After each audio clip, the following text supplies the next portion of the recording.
And real people are about to feel real pain because of the county treasurer's fiasco.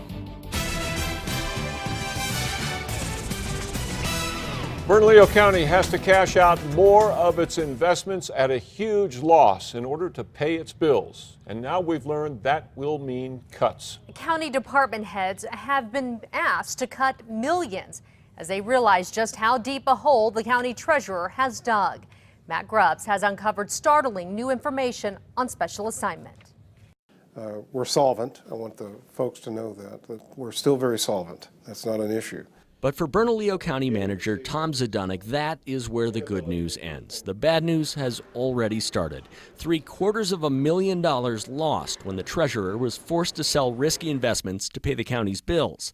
It continued this morning when Zdunek called in his top aides for the proverbial kitchen table discussion.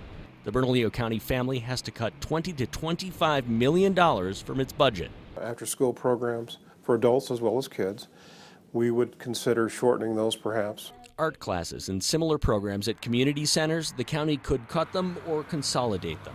Similar jobs in similar departments, gone, Zdunek says. One person will do the work once done by two.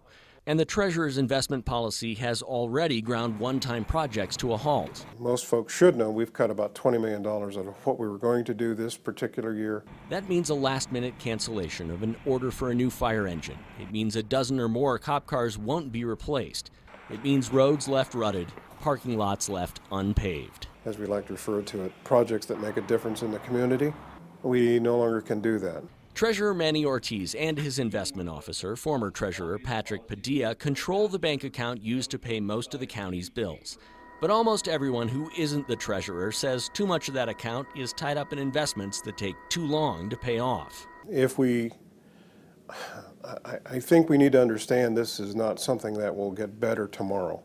Cutting programs, cutting projects, Zdunek is doing everything he can to preserve what is at the moment an excellent credit rating for the county, even if it means selling investments at a huge loss. So you're wondering how much does that really mean?